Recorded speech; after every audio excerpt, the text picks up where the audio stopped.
freelancing is supposed to give you freedom, but for a lot of freelancers, it ends up feeling like barely controlled chaos. Today's guest, Thomas Kong, knows that feeling well. He started off trading logo design work for sandwiches at local cafes, but over time he carved out a niche. Is there a pun in there? I don't know. Started saying no to one-off gigs and built a studio that serves some of the most iconic cafes in Los Angeles.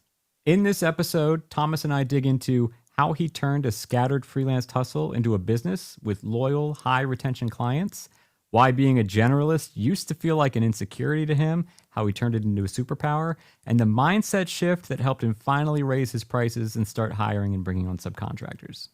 And like every episode, this isn't just an interview. We're going to do a little coaching too. So you'll hear me coach Thomas on some systems, some strategies, and some small mindset shifts that take creative freelancer from surviving to scaling. If you've ever felt like your business was built on hope and hustle, this one's for you. What moment in your freelancing career made you think, I think I'm actually going to pull this off? I think I can actually make this work. Unfortunately, that came around a lot less than I should probably quit. But I've been freelancing since like 2012 while I was still in design school. And I think for me, I run off of like encouragement and affirmations. I think mentally, once I got enough check marks of like, hey, you're pretty good at this. Yeah. And not only the words, but like, can I pay you to do this? Yeah. Once I kind of got enough of those in my bank account, right? Mental and in my heart. I think that's when it kind of turned over for me. But in terms of a specific kind of moment in time, it was probably around like 2014, 2015. I'd been designing logos and for cafes because at the time I was going through design school and working at coffee shops to pay for the tuition for that design school. And once one of my clients were like, I didn't even call them a client back then. It was just a friend that I was helping out. It was like, hey, do you want to do this on a regular basis for me? I'll pay you what I can. And at the time, I think minimum wage was like $6.75. So he was like, I'll pay you like $6.75 an hour to design whatever I need. Flyers, promos for social. And at that point, I think a little bit of hope started to like build up. I'm like, okay, maybe I could start doing this at a greater tick. I think that was kind of that moment. And I think I was still probably in my like mid-20s at the time. Okay, cool. Yeah. So it was somebody said, I'll pay you money. Yeah, I mean, because I think before then... It's all you needed. Yeah, as I talk to other people that are kind of in this, lone wolf freelancing, journey, a lot of times we think we're good at something. And I think there's a notion of like fake it till you make it that is very valuable. Yeah. But until you actually start getting paid consistently for it, I think it's all theory. It's all hypotheticals, right? In my mind, I'm like, okay, I could do the daily affirmations as many times as I need to, but it doesn't really count until I get paid, and it wasn't a one-off. Yeah. So I think around that time, it was probably like 2 years into just dabbling. It wasn't even full-time freelancing, but 2 years of just plugging away, helping that, one or two cafe owner friends design things for their shops. And once they affirmed me with cash, I was like, okay, let's try to enter into what this could look like in a potentially full-time capacity. In a professional way. Yeah. And at the time I wouldn't have even called it professional, but like just like still not positive. Faking it till I make it. Yeah, that's a polite way of putting it for sure. Yeah. All right, cool. So, but that moment doesn't come out of anywhere. Where you started is always pretty informative of where you arrive. So I'm really interested in how you got started freelancing. Like not necessarily the story of of your first few clients, but like what led you to that. Okay, I'm getting paid for this now. Like what had to happen between wherever A was to that B. Yeah. So I started design school in '08 Okay. during the crash. To say fun year to be in school. Super fun. Yeah. Yeah. And everyone was like, don't do it. I'm going to do it. Well, I can't be a lawyer or a doctor or anything else. All I know how to do is design. So I'm going to study it. And went to design school for a couple of years. And I had about a year left. I think that was like around 2012 or 2013, which Okay. kind of lines up with when I started. And I was talking to people that exited out of that program, that design program, right? Alumni, people that were in the industry. And I kept hearing, it's hard out there. 100K plus in student loan debt. Yeah. And I was trained to be, the top of the industry from this school. Yeah. But what I'm finding is that I'm doing less than entry level work if I'm lucky. Yeah. Because what was happening during the time, we know from any crash, these companies, they downsize and they plug one or two people to wear multiple hats. Yep. Right. So that was happening even back then, and like from 2008 to like 2013. So that got me thinking, like, okay, I have 1 year left of this undergraduate program. Yeah. It's gonna be around 20 to 30 grand, which I don't have. I have to pull out loans to finish. Is it worth finishing to be in a position that I could potentially start today, which would be looking for work? Yep. And every design school is different, but just however much money less. It's insane, right? I was like, I was already sunk in a couple, 100K plus. So my mentality was either get more into debt and be where I'm going to be at in a year from now, or just start now. And every design school is different, but for where I went, that last year is kind of like a extended exit interview. Yeah, you're learning how to write resumes. You're learning how to, be valuable to potential employers. You're curating your portfolio, and then they have like a grad show where they present it to like at an industry night. Okay.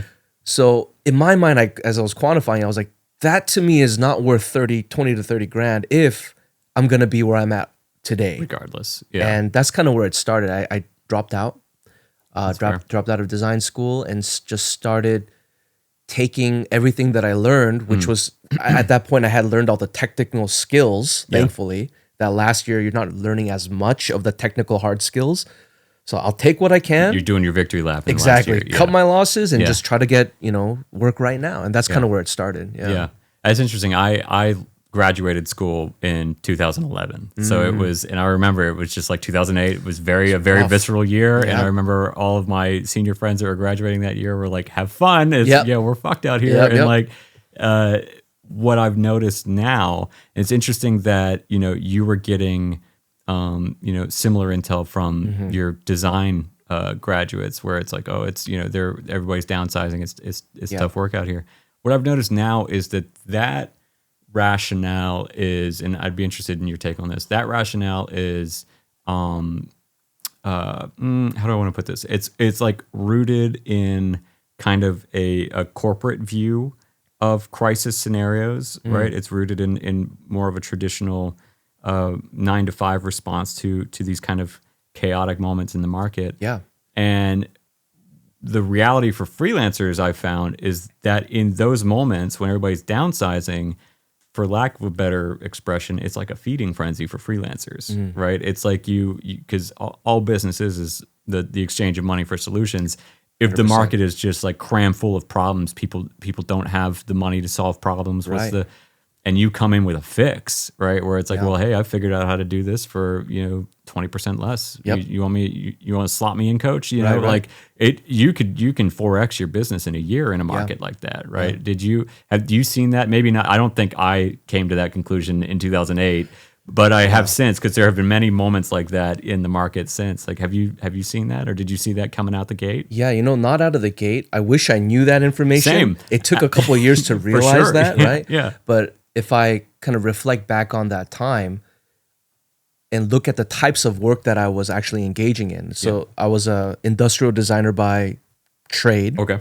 But once I dropped out and I started looking for work, I wasn't doing any industrial design. I was going to companies through either a friend of a friend or through, someone vouching for me, right? And saying, hey, I can do whatever you need me to do, right? Yeah. It's like, can you wireframe a website? Yeah. Yes. fuck yeah, I Of can. course. Yeah, yeah. And I I'm wish all we over had that. GPT back then, but I was like, 100%. If I know how to draw, I know how to use Adobe, Yeah. I'll figure it out. So Yep. I started just saying yes to whatever would get me paid. And I found that after a couple of years of that, I started becoming kind of this like weird Swiss Army knife, like jack of all trades, master of none as a Yeah. freelancer. Yeah. And honestly, that was a big chip on my shoulder for many years. But what I've come to realize now, like 10 years into it, is that was a blessing in disguise. Because when one person was working for a 9 to 5 kind of corporate job, they're really focused on maybe one or two activities, right? And if they get let go, like exactly what you're saying, I could come in, do the same work faster, Yeah. arguably, right? Yeah. And just deliver that and get paid for it. So I think that's a very true statement. Yeah. I would agree with that for sure. It is. And it is one that I think I learned by observing what was happening, not by being like, here's the strategy I'm going to employ. I It wish was more someone like, gave me that strategy. more like Yeah. post gaming it after the carnage. You're like, oh, this is what happened. Okay, Yep. next time that happens, I'll make sure to make that point. Yeah. And then after a couple of years, we hone into our kind of niche. But then in the beginning, it was just kind of whatever I can get. Yeah. Leaving school, how did the family think about that? I was rough, man. Yeah, okay. I'll tell you. Especially because, in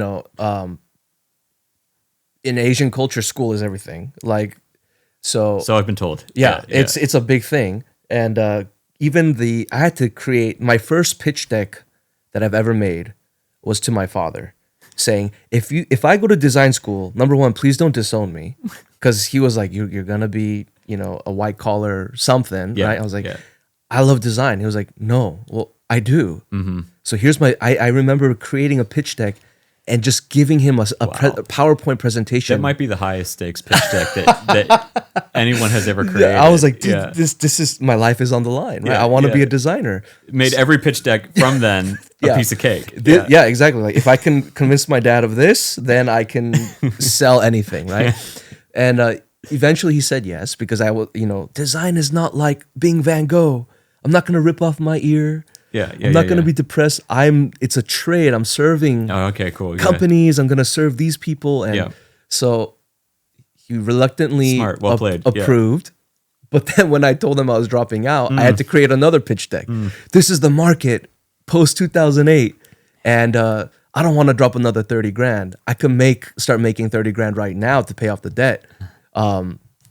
So, I mean, he understood. At that point, I was an adult. So, and I was pulling out loans under my name. So there was no baggage that he had to inherit. So he understood. But it was tough. I mean, I think for me, it was more difficult because I had this delusion of grandeur. I want that paper. Yeah. I'm going to hang that paper in my office. On the wall, yeah. And everyone that comes in is going to see it. And I'm going to, work for Apple, or I'm going to work, which I think I still aspire to work for those types of companies as a business or a freelancer. Yeah. But that was a hard pill to swallow, for sure. I could see that. Yeah. It is like there's, you have a destination in mind that you think is pulling you, and then you're like, oh, it's not the case anymore. But in that story, I'm curious if you almost then, in doing that, in kind of after everything that went into getting your dad sign off to college, leaving, if you almost then put something at your back where it's like, oh shit, I've got to make this work, right? Yeah. I can only imagine where it's you got to prove that this was the right call. Yeah, talk about putting a fire under your ass. Right? Seriously, I mean, 100%, right? Like, and at the time I was dating, so the stakes were even higher, right?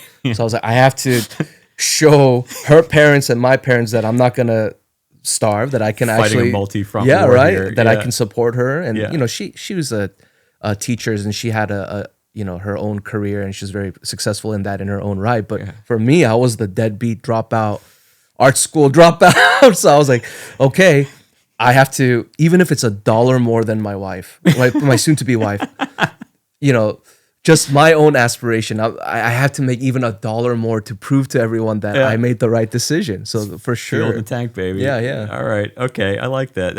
It's funny. You made me think of my dad. My dad actually made me a presentation once, and it was in college. and it was a presentation of why Jamie doesn't have the credit card anymore. That's so funny. Just this is a son. This is how money works, Yeah, and this is what you're spending more money than That's we want to give you. Give us the card back. Yeah. Okay, cool. So we've gotten to kind of through how you got to your first step. You've just started making money. How did cafes become your specialty? Did it happen by accident or was it strategic? I'd be lying if I said it was strategic. We tell the truth here. For the sake of the podcast, I'm going to tell the truth. Yeah. I think that sells better to say that I had a strategy in mind, but it was definitely a combo of serendipity and like a happy accident. So as I mentioned, I was working at like cafes. The one I was working at is in Little Tokyo here in Los Angeles, called Cafe Dulce. Okay. And I was working there. Actually, the first 6 months I was working for free, which kind of has nothing to do with the freelancing story, but it also ties in. Because just to illustrate how desperate the situation is. Really, 08 was crazy. So Yeah. out of that, I had really two things. I knew how to design, and I knew how to make coffee. So a couple of buddies of mine from a church I was going to, we were like, let's start a cafe in our neighborhood. We're born and raised in the San Fernando Valley. And at the time, all the cool hip coffee shops, the specialty shops, were like in the greater LA area. There was nothing in the San Fernando Valley. So we were trying to start a cafe, but we knew nothing about coffee, which is why I took the job.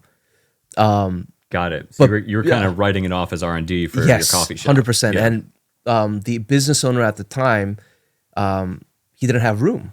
So he was like, well, I can't hire you. I'm fully staffed. So I said, let me work for free. Just pay me on tips. I just want to learn. So if design doesn't work out, maybe I can open this cafe with my buddies. Okay. So it was kind of this two-prong approach of like trying to create something out of nothing. Right. Zooming forward, as I was working for that business owner, Cafe Dulce in Little Tokyo, I started designing for him in 2012. Because he had heard that I went to design school. Got it. So can you design me this? Can you design me that? And from there, kind of word got out, and I started designing stuff for our own cafe, and that became kind of this R&D skunkworks expression. And I was able to freely design and test the market for this suite of services that I thought might work for small business owners. Because in my mind, as I was trying to open this cafe with my buddies, we were looking for designers too, branding agencies to create a logo, and we just didn't have the budget for these larger scale agencies that we wanted to work with. So in my mind, I was like, is there a slot in the market for designing for small mom and pop cafes? Yeah. And maybe there isn't. No one's doing it, maybe because it's like the trough of sorrow. Maybe no one wants to be there because it's not profitable. Right. But I got nothing else. Yeah. So it started with my own cafe, which is still open today, and that one cafe in Little Tokyo. And from there, it was just all word of mouth. Like, hey, talk to this guy. He can make you a wooden menu, or he can design you flyers, or he can help you with your logo. And it just kind of became this organic, serendipitous thing. Yeah. At what point did you identify what was happening? You know, when you were like, okay, cool, this is my niche. This is the offer that I'm providing. Yeah. This is, how many years did that take, or was that pretty immediate? So that was like 2012. Around 2015, I had about 4 cafes I was working with. Okay. And that's when I formed an LLC. Cool. And it's a pretty good indicator that you think you're onto something. And that wasn't even a strategy. I was scared into forming an LLC by my accountant. Good. It was like, what do you do for work? I was like, well, I make these like wooden menus and I hang it on the wall. And I make these signs out of wood, and I'm cutting wood, and I'm doing logos. And he was like, well, you should form an LLC, because if that menu falls on someone, you're going to, Thomas, the individual, is going to be liable. So you should form an LLC. Yeah. So that wasn't even a strategy that I thought of. I was a young freelancing entrepreneur, and I got kind of scare tactic into forming this thing because I didn't want to hold the ball in case something. Put up a nice legal wall between your assets. And, yeah. So I would say that was kind of the pivot point, or the tipping point rather, for me. Like in 2015, forming the LLC with a couple of clients under my belt, and then I took that to like the parents, like, I'm a business owner now. I have a limited liability corporation. You can call me Mr. Kong. That's right. now. Yes, Yeah, yes, yeah. yes, yeah. So Show up it to was the hard at the cafe time. in a suit. Yep. and do you ever feel boxed in, or do you feel liberated with this? Having chosen a niche for yourself. It took some time. I think, up until a couple years ago, maybe 2-3 years ago, I felt a little bit boxed in, and that came out through trying different things.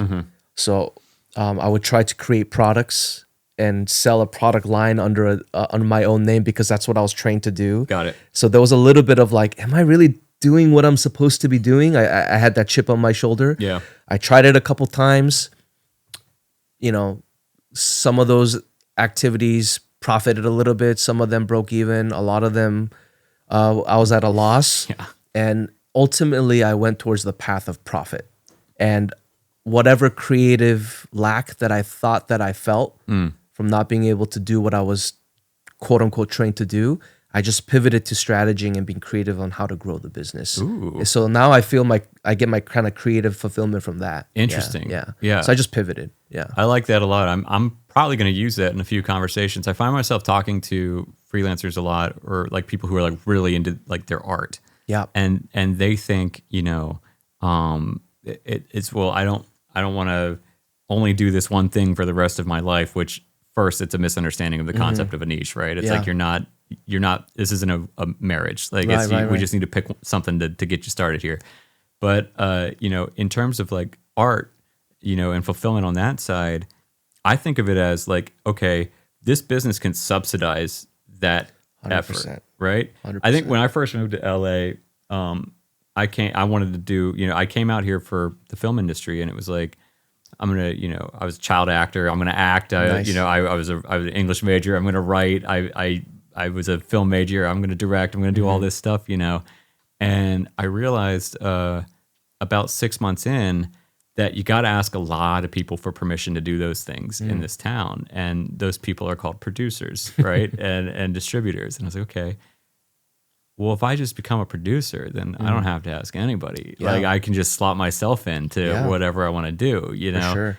And I think the same mentality can be applied to business, where it's like, okay, well, if I build a successful business, then I've opened up all these other options, right? So it's like, then I can go do this thing over here, or I can explore this, I can chase this idea down. I think that's so true. Like one of my early mentors, take the meat and leave the bones. There's a lot of things that I don't want to replicate, but there's a couple of like juicy things that I'm like, I'm taking that to the grave. Yeah. One of the things that he always would share with his team, this is when it was a client turned W-2 during the pandemic. So when business was really bad during the pandemic, he offered me a job for 2 years. Yeah. So when I was like directly working under him, there was this one ism that he would always say. He was like, you're always going to have creative aspirations. You want to be creatively fulfilled, but you have to earn it.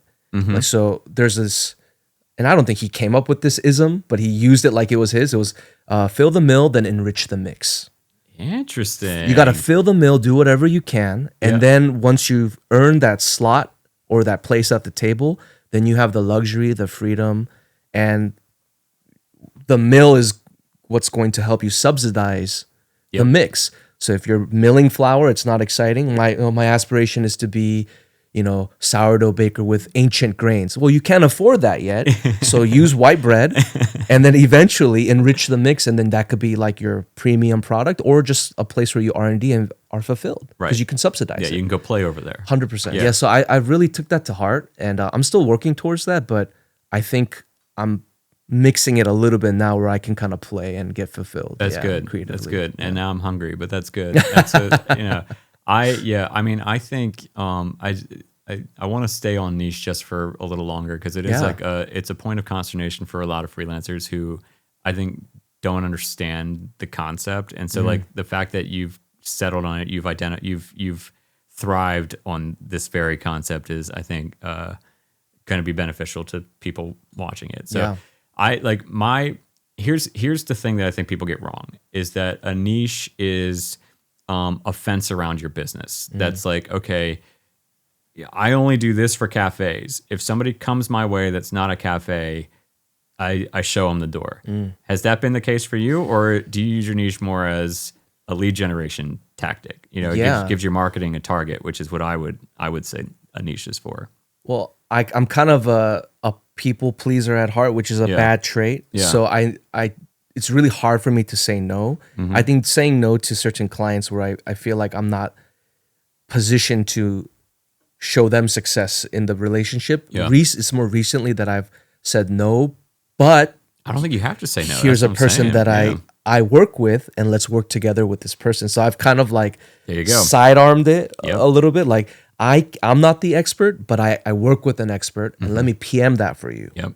I actually just had this conversation with somebody yesterday. I was coaching him, and it was the those folks, those referrals. I mean, you're white labeling those people, right? It's like because you're still project managing, you're still creative directing, whatever. Right. Like that's the play there, right? I think so many people when they say, "Oh, well, I don't do this thing," or I don't, but here Susie over here does it. Let me, Right. Like, no. Like they like working with you, right? They enjoy this relationship and they trust your instincts. Like, so you're delighting them by guiding Susie through this journey, right? And they never need to know who Susie is. And I think that's kind of become the reality of how I operate now, right? As a freelancer and entrepreneur, I'm like, a real world example was yesterday. Hey, can you help us create this type of like packaging? Yep. Like I've done it before, but I just say, yes, of course I can. And then I call my packaging guy,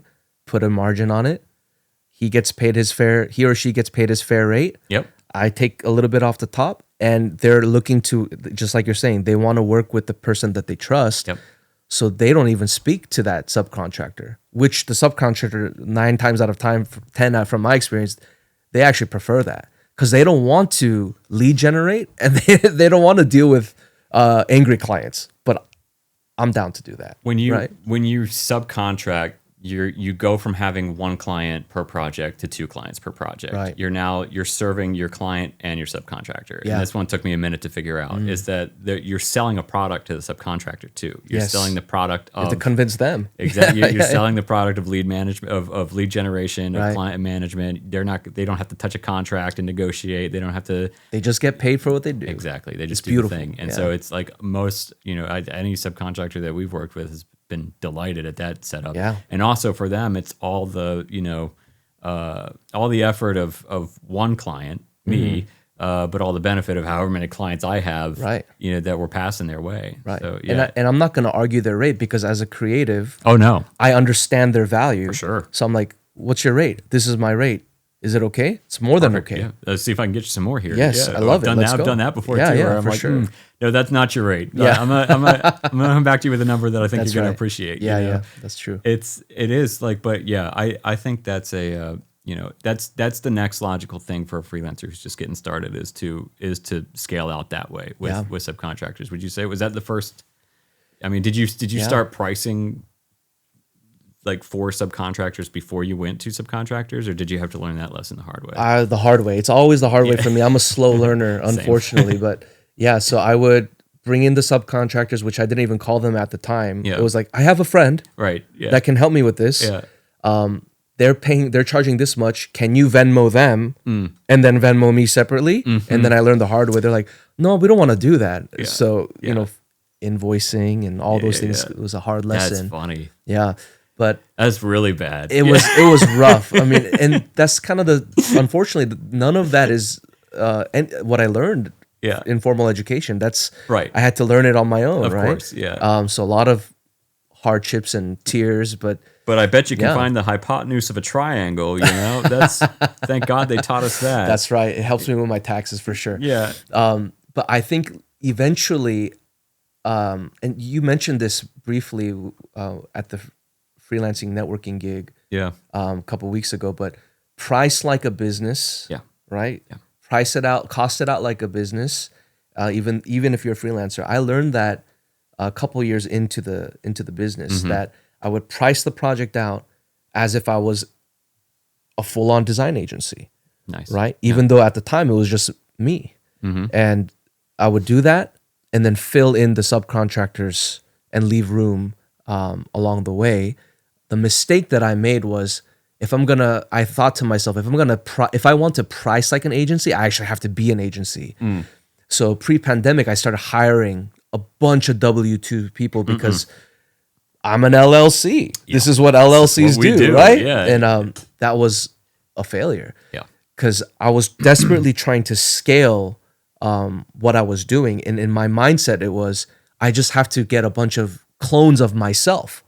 So if I'm doing sales, design, lead generation, customer acquisition and relationships, I have a guy doing one thing, a person doing another thing. I started hiring out. Building yourself in the aggregate. And it didn't work. It didn't work because now I was managing a bunch of people that weren't necessarily passionate about what they were doing. So I just started, once I learned that lesson, I still priced it out like an agency, but I would just subcontract. If I couldn't do it myself, I would just subcontract and just get paid a little bit more each time. Yeah, it was the same for us. It was, we got burned so many times subcontracting it because we weren't priced appropriately. And then it was just like, okay, how much is this going to cost to subcontract this person? How much money do I want to make on top of it? That's the new number. Like it was as simple as that. And obviously it's gotten a little more complex, a little more sophisticated since. Sure. But yeah, it is I always say, take the revenue goal for the year, and then divide that by however much it costs to fulfill something if you were to subcontract it in the entirety, and then add your margin to that. Yeah, that's a great strategy. Your rate. That's it. Like it can't be any simpler than that. Sure. But that's also like, that's your floor rate. Right. That's because I think too many people, they want to put a sticker on their product. Like it's like, this is how much I cost. And it's like, no. Each client's going to pay a different number. Like they're just none of them are going to pay less than that. Right. Have you seen that play out at all? Are you do you have a sticker price or I do, yeah. Price? And again, like everything that you're saying is so interesting because I learned it recently, right? Just out of it's fresh. A decade of just trial and error, right? Yeah. 2 years ago, I was messing around with the idea of productizing the service. Okay. And this is not something that I invented. I heard another person on YouTube that was a creative Netflixifying their services. So if I come in at a floor rate of option 1, which is all you can watch with ads, if we're comparing it to Netflix, then option 2 is premium, no ads, and you get to add 3 homies in there. Yeah. So I started doing that. It worked for a while, but there was definitely a cap because what I found out very quickly was some clients that have a marketing budget, have a design budget, it doesn't fall into the other 2, and then they would just go for someone that is, although they're priced higher, there's a perception of they can actually get us what we want. They want option holy shit. Yes. So then I still have a floor, but now I leave it open, like you're saying, to say, if you want like a bespoke, all the bells and whistles option, I have a price strategy for that. Right? We can figure that out together. How do you have that conversation? What I've tried to do, again, more recently is on my onboarding calls, which I don't take in person anymore. I used to always drive to cafes and meet people in person, but a lot of the times, that activity of meeting them in person, whether it came off as too desperate or whether they knew that I would come, it left me kind of with a long period of silence. So what I found, and I don't know if that's industry specific, I'm still trying to figure that out, is I would take a 15-minute onboarding call and just start talking about all their needs. Nice. And I'd start talking about like, hey, you have this problem, right? Or this is a challenge for you. And that's based on working with other people in the industry. Yeah. And yes, we need that. We need that. Yes. Perfect. Well, here's how I'm gonna send you my contract with the pricing and the pitch. Yeah. And let me know if this works, and I'll follow up with you tomorrow. And so that was kind of learned throughout time. Yeah. But I found that having that kind of 15-minute mobile Zoom, whatever Get phone on the call, same sheet of music. it is so powerful because I think number one, there's a perception that hey, this guy's busy. He's worth his time. He's not just gonna drive an hour away to have a 15-minute call, right? Yep. And I've, at least for this industry, I found that to be very, very helpful. I think that would probably be the case for any industry. I think that was a good way to identify an issue on that front, you know, because it is like, and also like you want to do as little work as possible until there's money in your checking account. Yes. You know, so it's like there's something to be said. And if you're just getting started and you want to go the extra mile for everybody and you've got that time, like by all means, yeah, like for sure. see what sticks. But like I think that for the most part, it's like, you know, I say the same for, you know, the people that build out these elaborate pitch decks for a project, right? I was chatting with on in the comments on LinkedIn with Chris Doe yesterday about this, how it's like he just landed a client, he's back in the game, he was posting about it, and he's like, and oh, by the way, I landed this client via text message, and I replied with I was like, it's the same. Like, I think I've made one pitch deck in my entire life, and it was two slides. Nice. Like, because it's like, you know, it doesn't, none of that needs to happen. Yeah. You know, I pride myself on bringing everybody to the table and saying, let's not lose sight of the fact that we're trying to solve a problem here. Sure. That's all this is. Yeah. This isn't about pitch decks. This isn't about, you know, it's let's sit across the table and see if we can't fix this thing together. Yeah. Right. And that's what that 15-minute call is for you. I would suggest that you talk about money on that call. Do you talk about money, their budget on that call? Yeah, okay, cool. Yeah. Because especially with, you know, now we work with, you know, companies that have multi-unit cafes or restaurants. So they do have a budget for it. But when they're a little bit younger, right, in their business journey, maybe they have one or two, that question is a little bit more sensitive to them, because as a mom and pop business, every dollar counts. Right. So it's an important resource. Before any of the ideas or problem solving potential conversation happens, is how much do you cost? Yeah. So we have that right out the gate. Yeah. Right. Hey, this is the floor, right? And this is what it costs. And we can guarantee, based on our track record, that we're gonna deliver, right, the solution that's going to make you successful. Yeah. So I think that's very, very true. Yeah. That's the important part. Like, it's an important distinction, like with those kind of mom and pop, because we work with our fair share of mom and pop establishments, but like, it is like money is different to them, but it's also the same. Yes. Because it's all, like, just like everybody else, if you can demonstrate, if you can take them by the hand and walk them to the value of what you're doing, which is what you just described, where it's like, here's what we cost, but here's why we're free, you know? And like, if you can, and mean it, like if you've really figured that out, those conversations get really easy. I've found. Like, I think that, you know, I used this analogy the other day in a post where it was like, you know, if I, you know, got you know, a freelancer's phone number, somebody who follows me on Instagram, and texted him and said, hey, I can guarantee I'll have you $80,000 in client work in the next 2 months, and then when we're done with it, I'll send you the whole lead engine that I built out to do it with. It's going to cost you $40,000.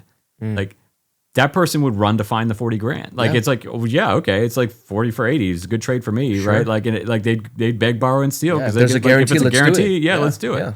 Yeah. So that's, you know, that's the magic of the offer, right? And those conversations, I feel like, have gotten easier and easier over the years once I discovered that. And I think it's like becoming more concise with the offer, right, which takes time, trial and error. But I mean, you talk about Christo texting, closing a deal on text. Yeah. I think that's so true. The more reps you get in, and I think that's very important. I had to get the door slammed on my face many times, right? But I got the reps to understand, like, this is what, at least for this industry, this is what they want to hear.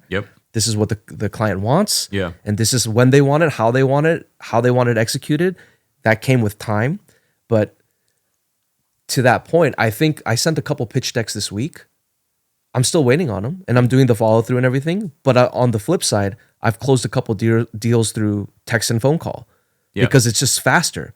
And nobody wants to waste time. Right. If you get to the point and you gather around the table, like you're saying, and deliver on that foreseeable promise sooner, sometimes it's easier and faster on a call and a text. It's always easier and faster on a call and a text. So I would say, like, success rate, phone call, text, or Zoom has a higher success rate than a beautifully designed pitch deck. For sure. For me. For sure. And so I try to get on that call as often as I can. It's indicative of what creatives value versus what business people value. Yeah. Right. And if you're running a cafe, for example, when does a cafe operator have the time to sit in front of their laptop and go through a beautifully designed 32-page kinfolk style deck? There's no time. Yeah. No, I agree. I think I'd be interested in learning more about, because I know we just touched on it briefly about your pricing options, and I know that that's something that a lot of beginner freelancers are interested in is the money talk, right? Sure. Like, and I love the observation that you made, because I had a similar. Again, I love that the theme of this conversation is like, and this is what I had to learn the hard way, Yeah. and this is what I had to learn the hard way, and then we just take turns. But it's, the pricing. Like, I used to price. My objective was, I worked with a lot of B2B clients, like a lot of corporate, tall building type establishments, and my objective was, I wanted the project lead to be able to just expense me, like, without having to like run it up the chain to get approval for hiring me. That's a great strategy. It's like just like make it cheap enough to, but it is like, you realize that in your case, it's like the big kind of enterprise cafe customers who have multiple locations and things like that. They're almost uncomfortable paying a cheap price, right? Yeah. So it's like, you're literally like, pricing is communication. I say it all the time. It's like, you're communicating to them that you haven't thought this through. It's like in the most kindest way possible. Yeah, for sure. So like, how did you arrive at that conclusion, and like, what did that look like in practice when you were like, okay, cool, this is where I'm fucking up. I need to do this to be able to sell to those people. Yeah. I in terms of how much money I wanted as a very like new freelancer, I reverse engineered it based on like, how much do I want to get paid a year? I kind of started there. I love that. Which was like, if I had a job being a creative director at a tall building, situation, I would want minimum X, whether it's 150, 200 grand.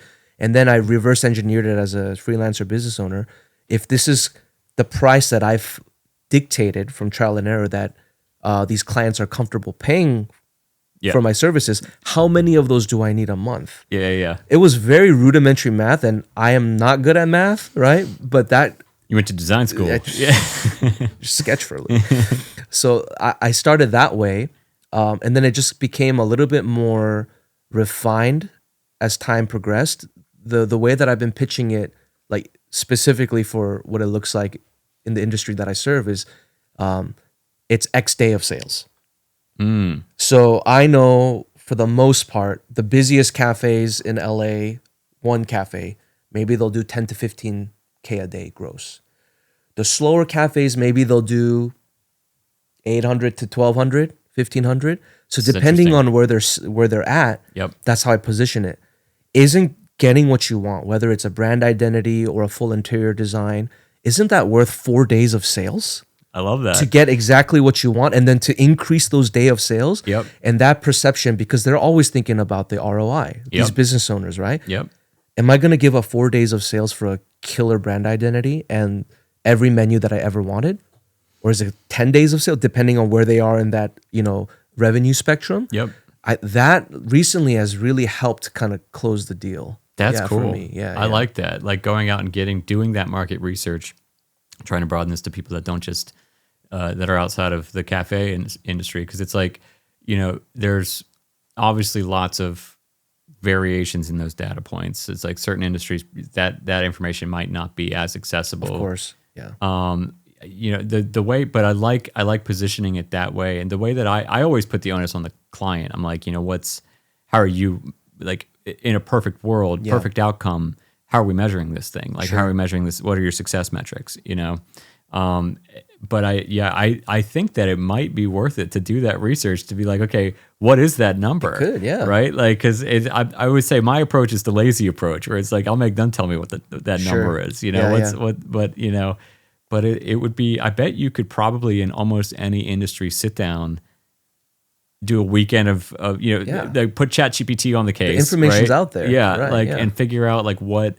I like that a lot. That's cool. What, do you like actually say that, or do you imply that when you have those conversations? I'll try not to, because I don't want to give away like what clients' revenues are. Right. If it's a really hard sell, I'll slip that out, kind of as like the Trump card, right? I've got the intel. Right. But then typically I just keep it as a broader kind of brushstroke. Like, hey, this may be a couple of days of sales, but you're killing it. Yeah. You're gonna make that back, Yeah. and then some with this in no time. Yeah. Just 4 days out of And do you want to wait 65? Right. Yeah. Are you going to wait another year, 6 months when my rates get higher? Yeah.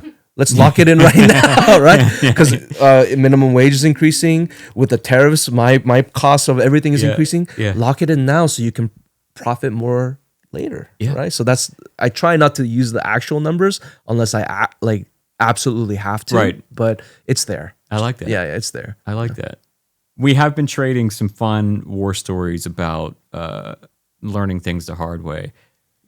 One, maybe two. What are the some of the worst horror stories? Like client moments. Mid project, you're on the clock. Oh yeah. What's some of the stuff that still makes you sweat today to talk about? Yeah, I am. Or you've maybe gotten over it by now. I think even if I've gotten over them, they're still scars, right? What I had to learn very quickly, but because I'm a slow learner, it took some time, is the importance of over communicating. And that. at the time, everything that I did was just via email. And I remember this one instance where early into the journey, I was about to bag this great client. This client was not a cafe. They were a wholesaler of tea. Okay. And they sold to hundreds of cafes, and they wanted to work with me to design, to fabricate. So in my mind, I was like, this is my whale. If I have this client, I'm good. And everything else, every other client that I bring on will be residual income. I pitched them. I did the whole deck, made mock-ups of here's all the things that we can make together and you're going to love it. And they loved it. But during that time I was getting married. So I was also wedding planning, and that email slipped through the cracks, and it became this, I'll get to it. I sent an email, I'll get right back to you. I'll get right back to you. It's like, we're ready to go. When can we start? I'll get right back to you. No. And then I think it was a couple days after my wedding, I got this email that just is sunk in my... I don't know if... Who do you think you are? No way. Our time is so valuable. How could you waste our time? Oh, boy. We're looking into different options now. This is da-da-da-da. And as an early freelancer and entrepreneur, I was like, this is it. I'm done.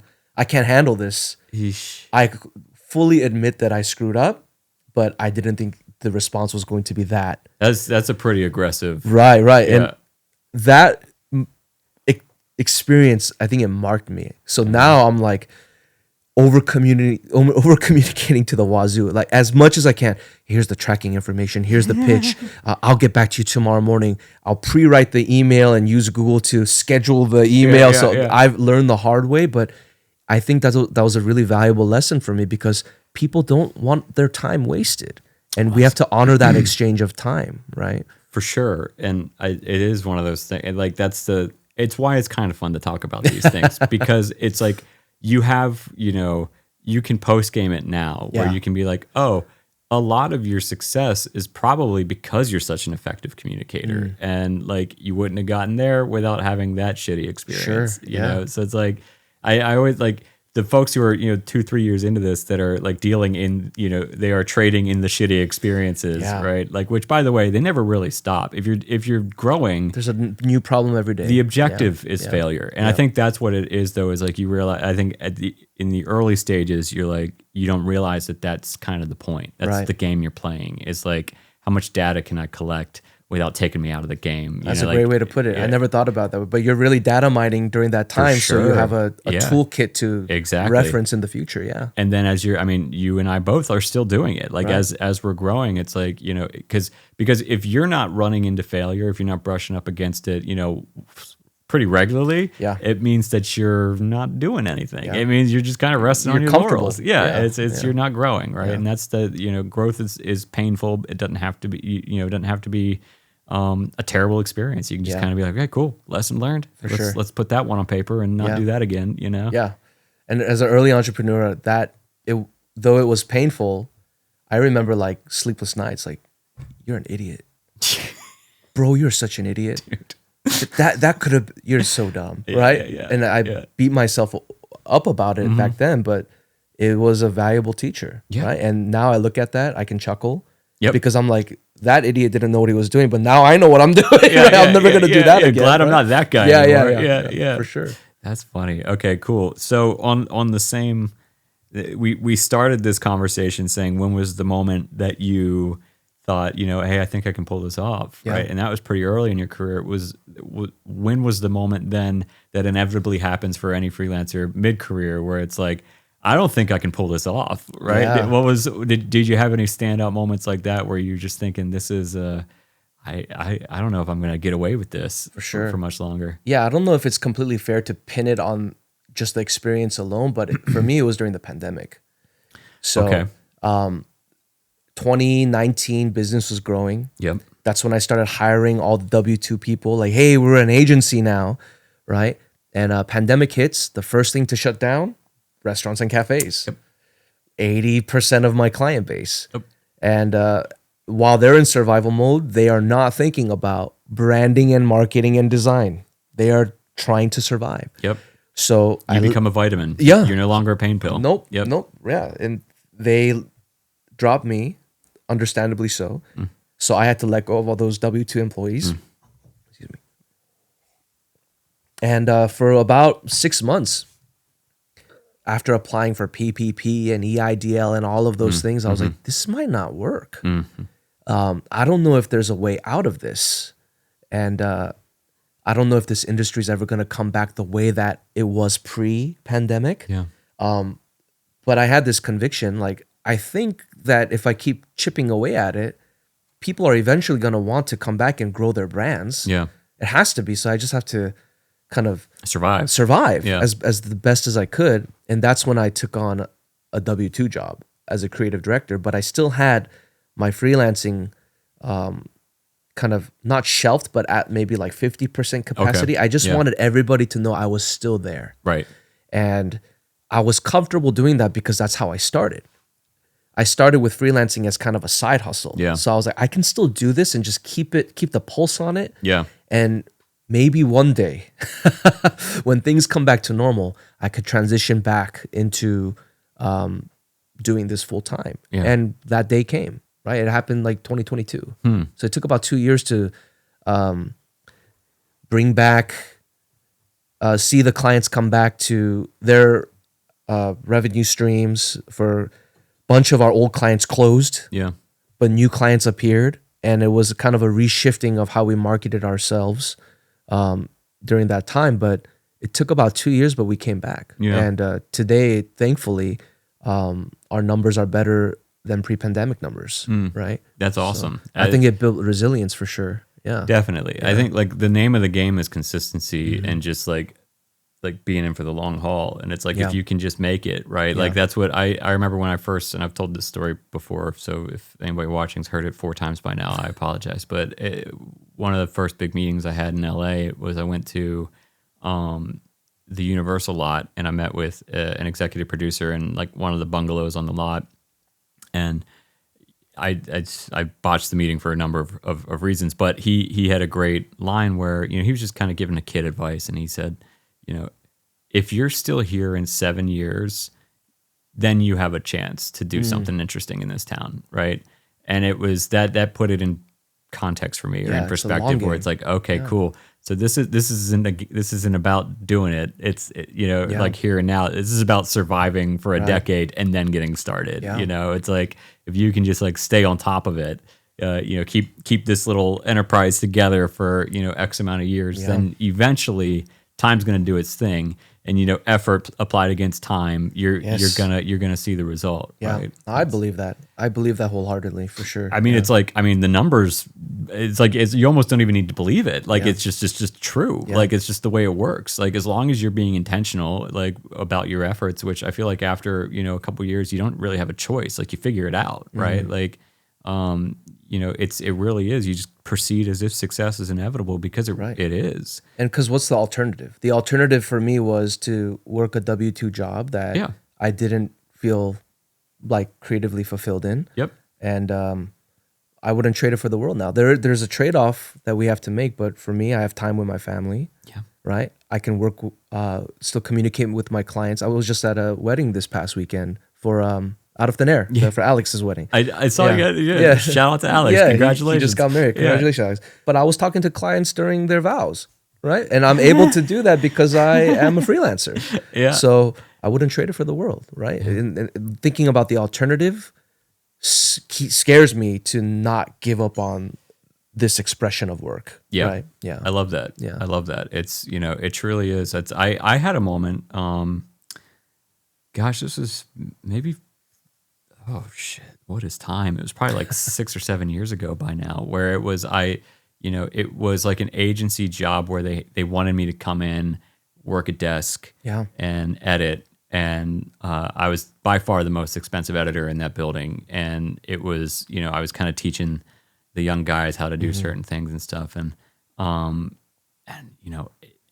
within 3 days, I was like, I get out of here. Like, this is not me. This isn't what isn't what I do. Like, it's just not, and that was my, I had this similar experience at the beginning of my career. After I graduated school, I went straight to DC and got a desk job. And it was 3 months in that case where I was just like, what are you doing? Like, this isn't your, it was, so it is. I think some people are they're just built for it. It's like, no, I need the freedom that this, allots, and I don't want to ask permission to do stuff. Like, I want to, so, all right, cool. That's good. I think that, bless you. I thought there were more coming. Okay. What would you say, your identity as a freelancer is? Would you, like, if I were to ask your clients about you, like, as a strategic partner? Yeah. Okay, I've got them all listed here. In fact, let's pull up the video. We interviewed them all.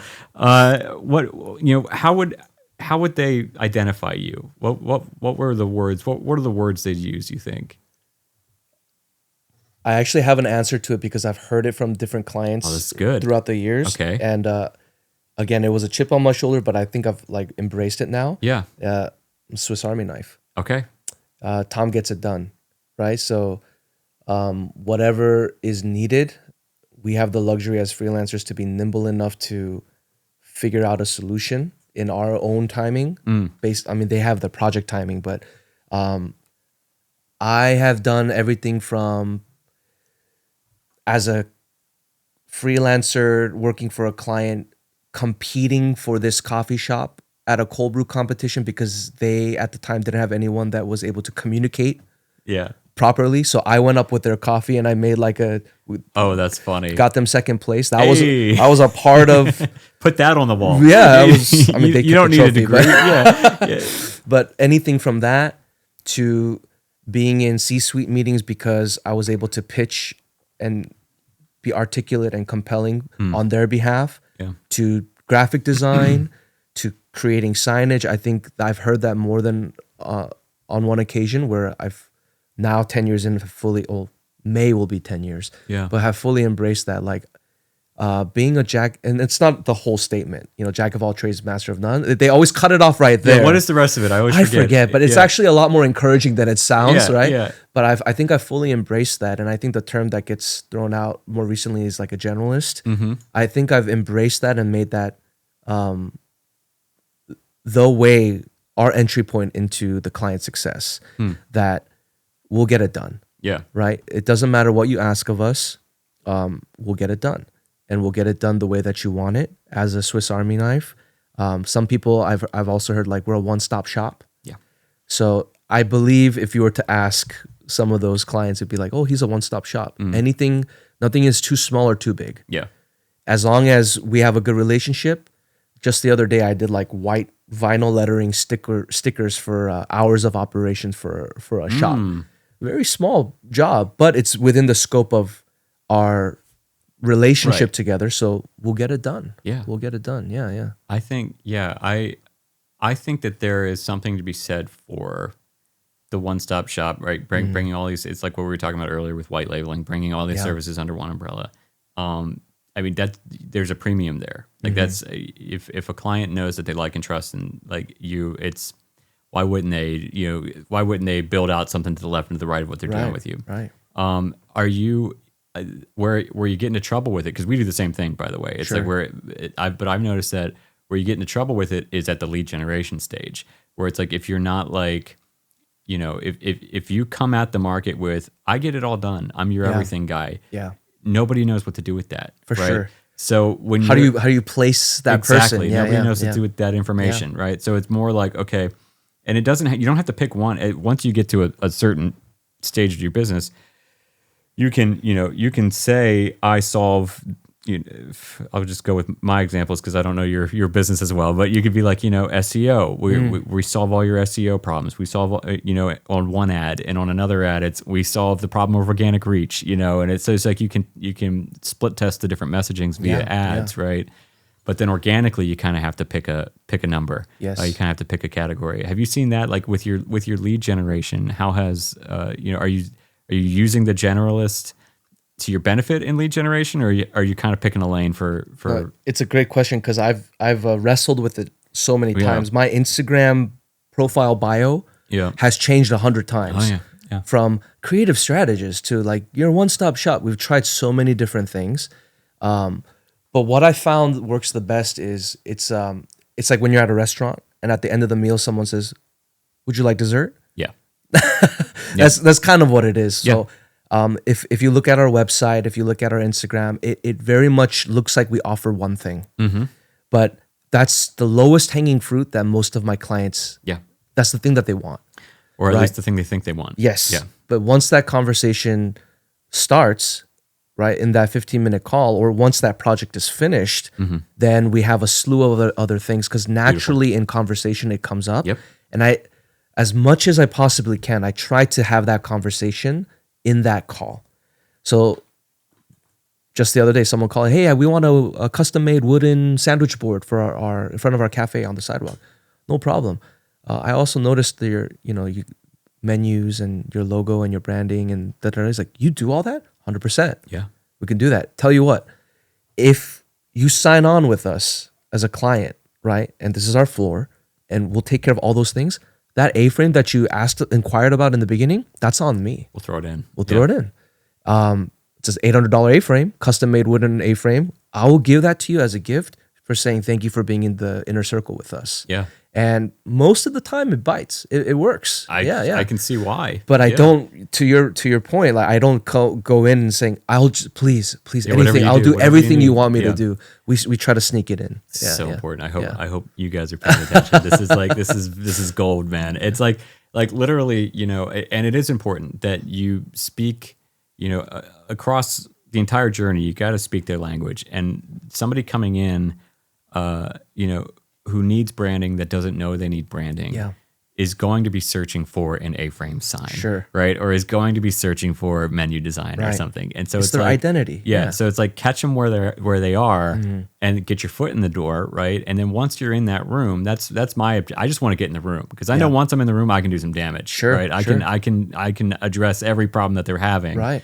If I can't do it, I'm going to subcontract somebody who can do it. But I need to get in the room first. That's and right. so it's having that kind of foot in the door offer. Yeah. Is instrumental. Yeah. Another example, it just happened today before I came here. I'm helping someone print posters because that's how they place me. He's the print shop guy. Yeah. And I don't even print them in-house. I have vendors for that, right? Yeah.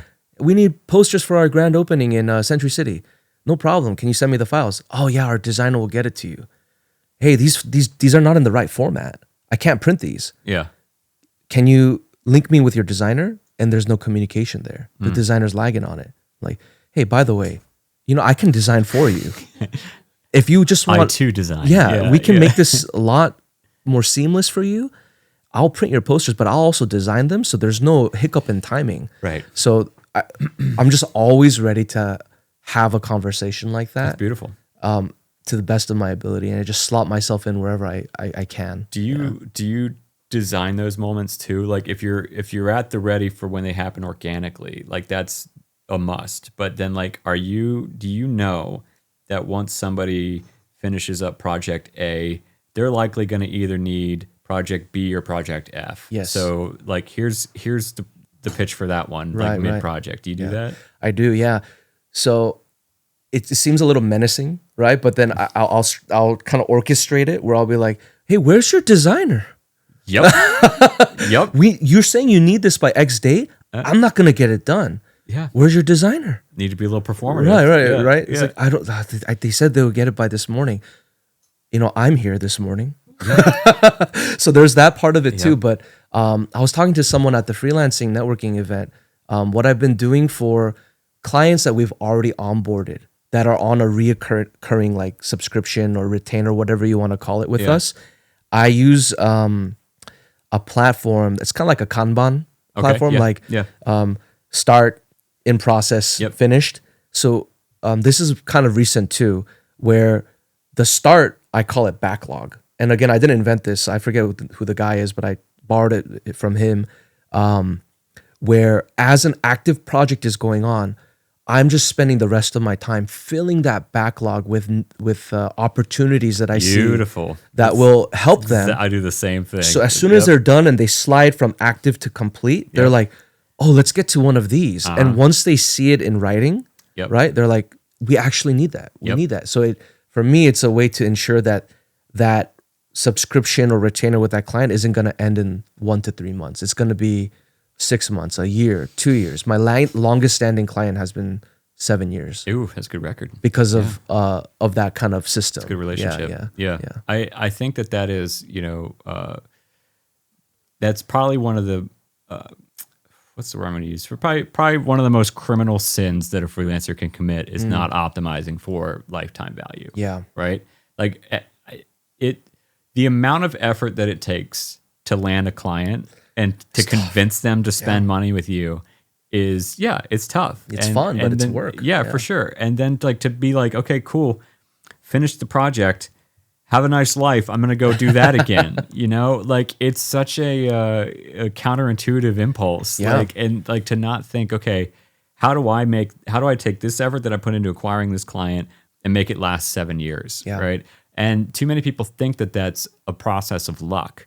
And what we're witnessing here today is that this is something that you design out. It's like you have literally, like they give you the answers to the test if you are proceeding correctly during project one, right? Like, which is what you do.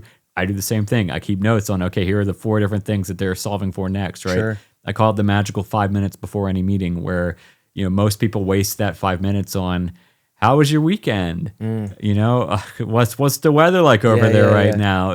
And for me, it's, I just read this thing. Are you guys dealing with that right now? I just read this in this trade thing. What are you guys doing to fix that? Or we didn't even think about that. Yeah. Or hey, what are you guys up against this month? What are some of the big initiatives for XYZ company this year?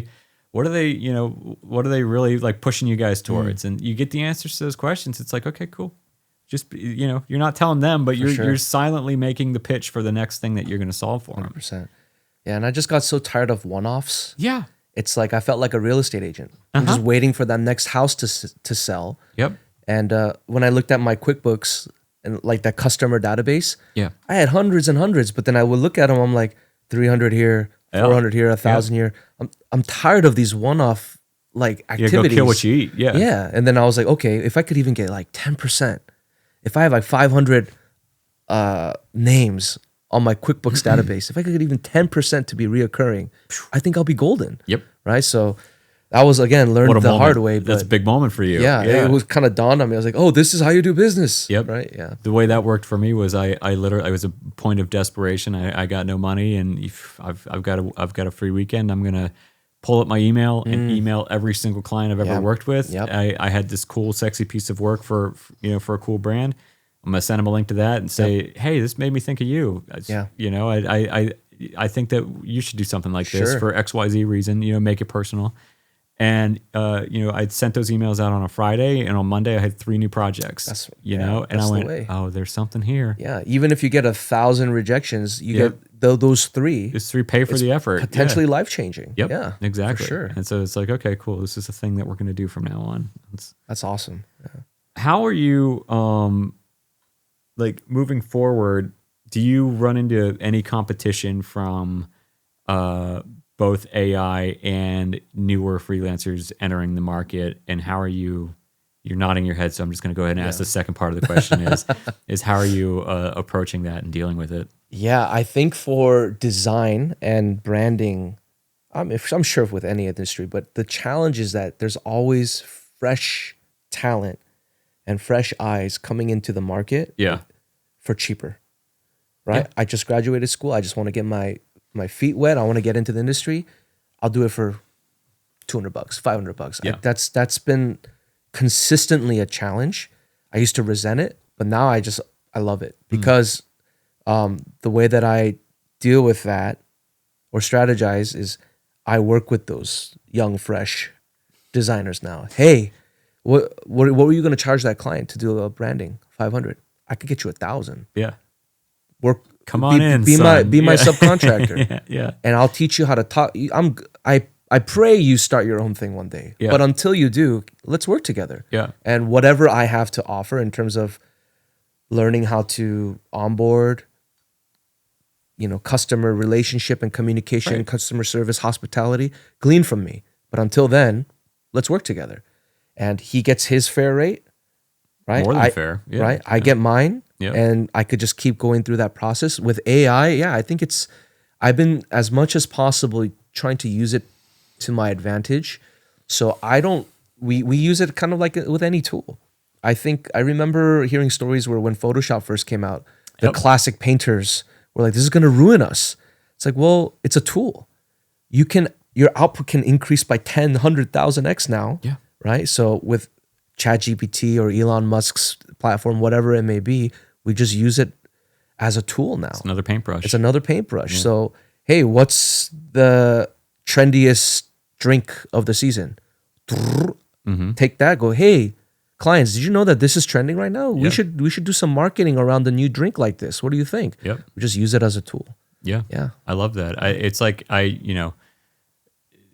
more so that I've gotten so many arguments in the DMs about AI. So it's like I'm trying to parse through like what the most common arguments are. But the Photoshop thing is like probably the best way to depict because it's close enough to now. Yeah. Right. Because throughout history, this moment has occurred many times. Like back, With you the can camera. take the fucking plow. Like you Yeah, can take yeah. it back to like there's always technology replacing workers, That's right.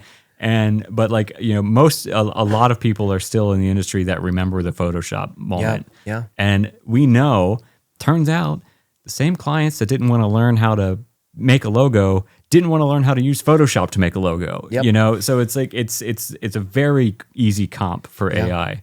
But now with AI in particular, because AI is a big leap. It's a big piece of technology. It's like the internet, right? But with AI in particular, this isn't my original thought. Everybody says this. It's more so about the idea than it ever has been before. That's right. So if your product is something, and this is why you sell the result, not the thing you do, right? So it's like if you're a designer, you don't sell designs, right? You sell what? You sell. It's going to be different for what your offer is. You sell conversions. You sell organic reach. You sell a product that flies off the shelves. Sure. And it looks a lot like design. Right? But that's not what you're selling. Yeah. It's the thing on the other side of that machine that you're building. And AI is going to replace everybody who doesn't understand that. Right. So if you think that your product is design, you're gone. Yeah. It's because AI can do that, right? Yeah. So what is it really? What's the strategy behind the design? Because that's the thing that the same client that didn't have AI and didn't want to learn also now has AI and still doesn't want to learn. Yeah. And the reality is they may be able to get a lesser version of the outcome through those tools. Like there was a moment where like when Canva got really, really popular, all these specific to my industry, like all these business owners were like, we don't need you anymore. We have Canva. You could plug something in and create a brand in 2 seconds with AI plus Canva. Like, okay, no problem. I'm glad you found a way to save money.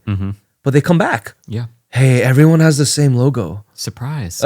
Yeah. We actually want to work with you again. No problem. Then I go on Canva, use the same thing, and just but it's input good it differently because you have the expertise that they pay for. The Photoshop analogy is great. Like if you're not a painter, why are you complaining about Photoshop? You build off of the foundations that you have and use it as a tool. I think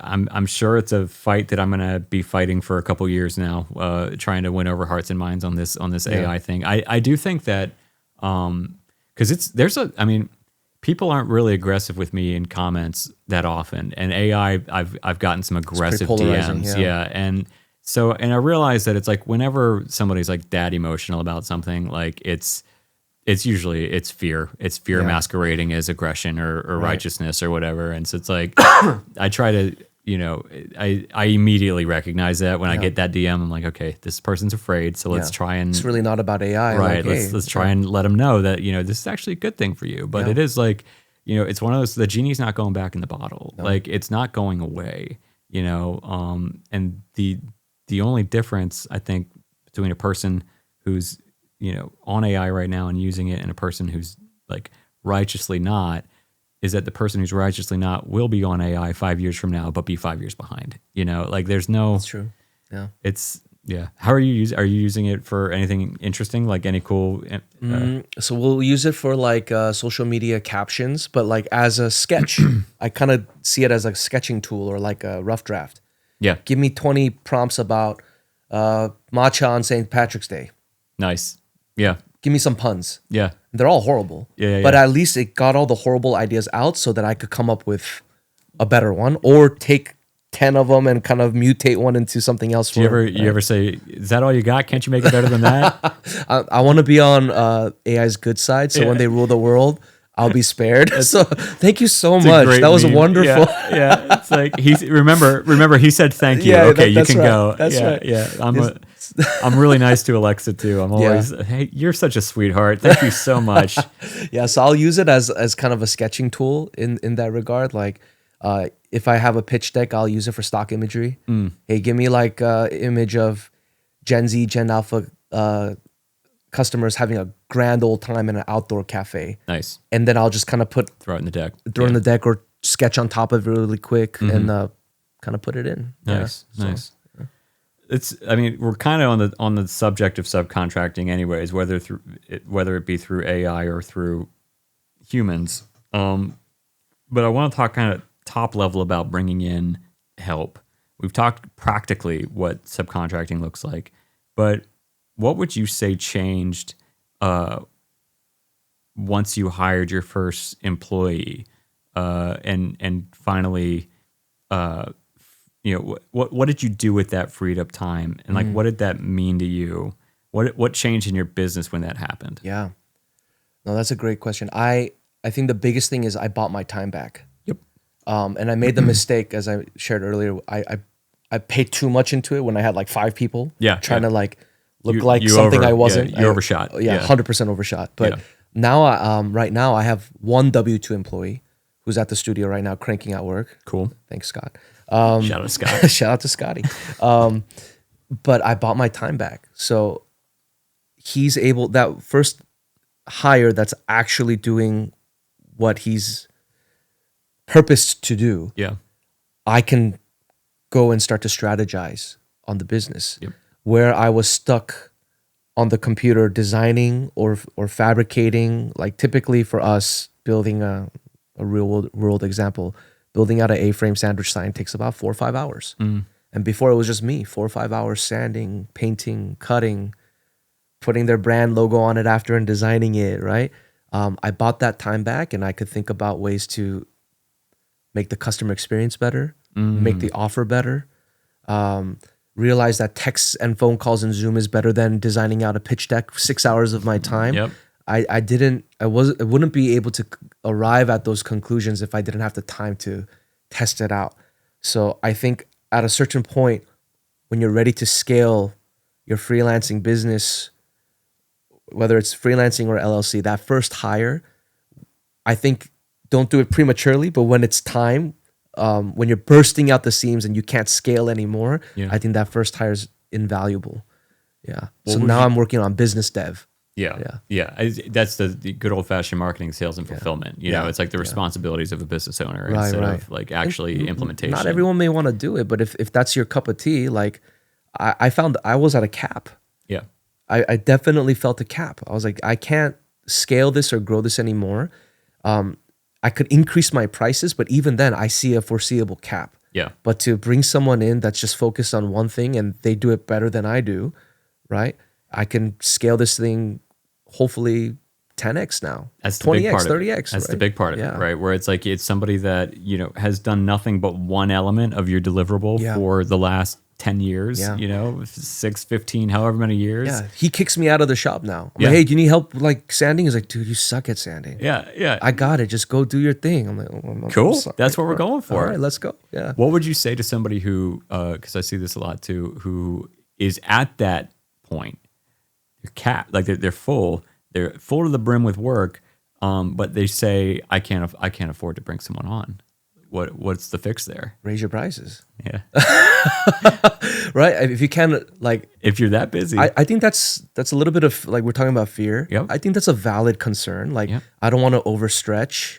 I've had that where I have to let go of W-2 employees and it was heart-wrenching. Right. Sorry guys, like I got nothing for you. yeah, That's tough. Yeah. I never wanted to do that or cross that bridge again. So I'm very strategic about when I hire, who I hire. Yeah. I left it at one. We're about to hire a second soon, but we're waiting on a couple of checkpoints, milestones before that happens. One of them is increasing our prices, changing the offer, widening the scope of offerings so that I could bring more work in. Yeah. And I think it's not being a 7-Eleven where you have a little bit of everything. Yeah. But it's within your lane, you kind of pivot to the left or the right, and you could do something that's still within your niche. Right. And you expand that offering, you could get paid more, and then you could bring someone in. Yeah. I like that. I think that's what I did. And I learned it the hard way, but that's how it's No, it's fair. kinda You find something to the left and to the right of what you do. Yeah. You find tangential offers, and right. I'm glad that your first look was price, because it is like if you're that busy, if you're that slammed, In demand. Right? Yeah. that's my favorite time to experiment with rate. Right? I get goofy with rate when we're that busy, where I'm just like, somebody comes through the door, I'm like, yeah, it's going to cost 4 times whatever we normally charge. Let's see what happens when I say that number.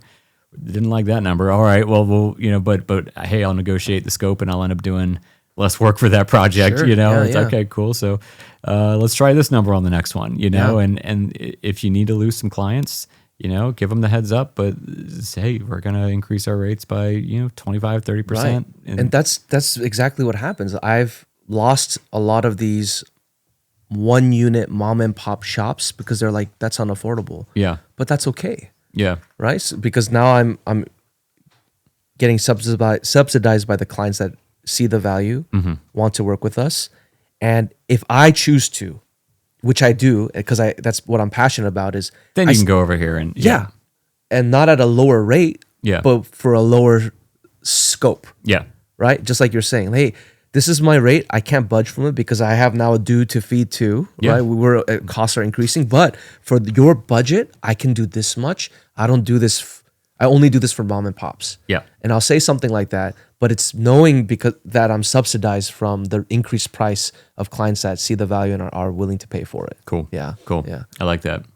And I agree. I agree wholeheartedly. All right, we're coming up to the finish line here. We got, let's see how many more we're going to take you through here.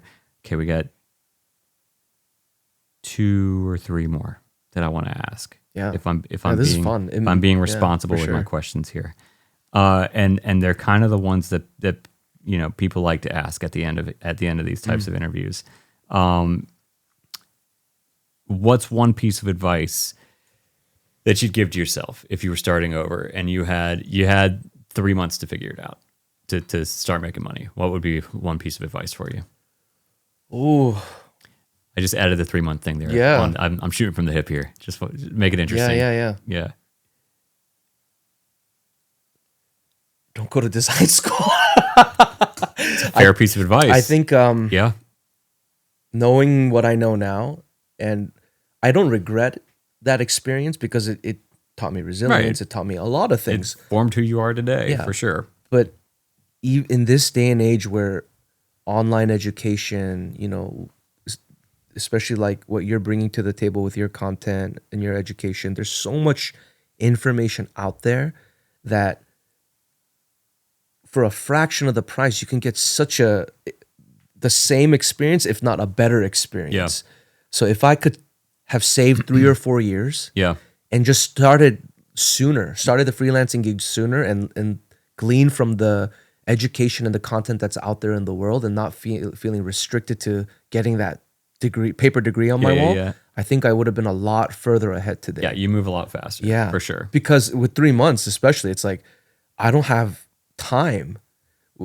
You're in this bubble when you're in school. Yeah, like, I can delay the pain of having to learn something for 4, 6, 10 years, however long you're in that it's cycle. Almost procrastination by another name. Yes. You know, it's productive procrastination. Which is why I see a lot of my peers getting on masters because they don't. I won't say this to them directly. No judgment. But it's like, hey, you're delaying the inevitable. Right. You're gonna have to enter the job market sooner. It's like more knowledge. It's not a bad thing, but it's not necessarily going to help you be an asset. You'll learn more. You'll learn more in 2 months of doing it than you'll learn in 4 years of reading about it. Get that angry email from that T guy. Exactly. No, exactly. And you'll never do that again. Yeah, you'll learn a new way. It is like somebody asked me the other day, like, I want to get started. I want to improve sales. I want to get started on social media. Like, what books would you recommend? And I'm like, the book I would recommend is get on the phone and try to sell something. Yeah. Like you'll learn way faster, you know, just by like, even if it's like not a great opportunity, like just put yourself in that room and try to sell something. Right. And it's going to teach you more and I just saved you, however many hours it takes you to read a book. Yeah. Right. And it's such a cliche thing. I hear it a lot on the internet, but it's cliche because it reigns so true. Like, fail fast. Oh yeah. Fail as fast as you can, as many times as you can, because there's so much knowledge and experience that you gain from every failure that I wish I had failed. The 3 years that I had, prior to freelancing, I wish I just spent that racking up failure. Yep. So then it would have made me that much more, experienced and desirable in the marketplace. Yeah. Right? Yeah. I think that's very true. It's where it's almost like people, in the aggregate, people are paying you for those failures. It's like you want to stock up on, because that's wisdom, right? Yeah. So it's like by the time you're an expert at something, it's because you've amassed Right. some serious failures, right? And usually what they're paying for is, I don't want those failures. Yeah. Can I just rent yours? Yeah, and then they'll complain, why did you do it so quickly? Can we get a lower rate? It's like, no, you're paying for not getting the mess up. No, absolutely not. Yeah.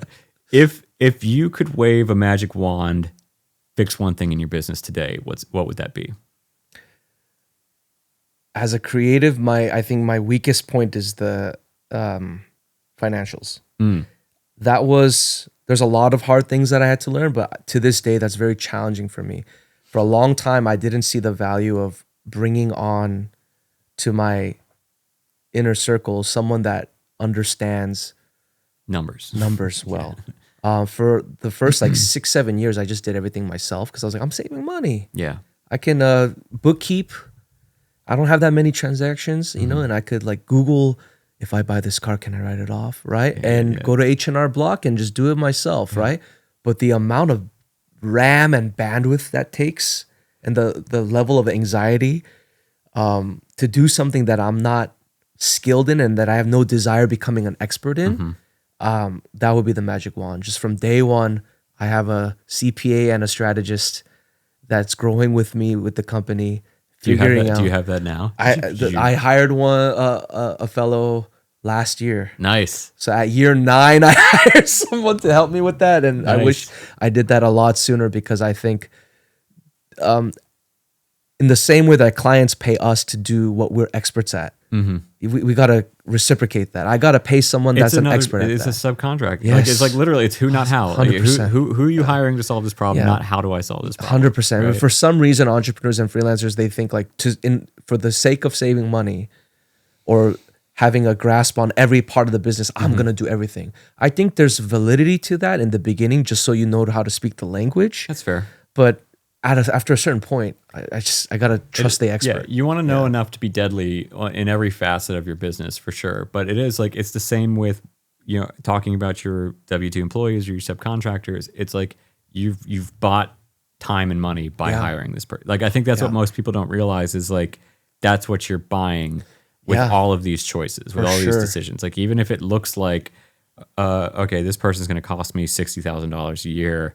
I don't know how I'm going to afford that. It's like, no, in purchasing that expertise, you will have made your I guarantee Yes. you, like you will make your money back on it, whether you realize it or not. Ideally, you figure out that part of it first. But Yeah. like a CPA is going to come to you and say, hey, these 4 offers are killing it for you. Like, have you noticed that your margins here are a Yeah. little silly? Like, Which is so exciting because Yeah. I'm just now beginning to have those conversations Yep. with my CPA/strategist. Yeah. Because prior it was just kind of a guessing game. Like this made me the most money this year, but then he can analyze those numbers and be like, it's actually not wood products, my guy. yeah. You should stop selling or paying attention and focusing so much on wood. Yeah. You got to do more of this. Oh, but I like woodworking. It's like, It's like, cool. Well, great, your bank yeah. account doesn't. No, Yeah. you got to work on this. I'm like, okay. Yeah. All right, thank you. So I'm just starting to strategize in that way now. Yeah. And I think it's so freeing that I could just pick up my phone and be like, hey, can I buy crypto? Or can I write off this car? Or can I sell my car and buy a new one? It's like, no, you should wait a little bit. I have someone else giving me the bad news instead of me deciding those things. So Yeah. it's so freeing. Yeah. You have a boss on the money side. Yes, yeah, You yeah. do have somebody that you have to answer to on the money side. For sure. Yeah, that's 'Cause awesome. If I don't get paid, he doesn't get paid, right? So It is, it's and also like what doesn't get tracked doesn't grow. Yeah. That's the that's probably a lesson that I learned like year 9. Like that was like for sure like a late in the game. yeah. And it's to this day it's not my specialty. Like it's not, people ask me about my financial systems and my numbers and all that thing, and I'm like, it's Courtney's side of the business. It's there. Courtney over there in the corner. She tells me when I'm spending too much money or when the business, what's working and what's not working. But yeah, it's worth getting on top of for sure. For sure. And it's not sexy. That's why I think freelancers kind of don't pay attention to it early on.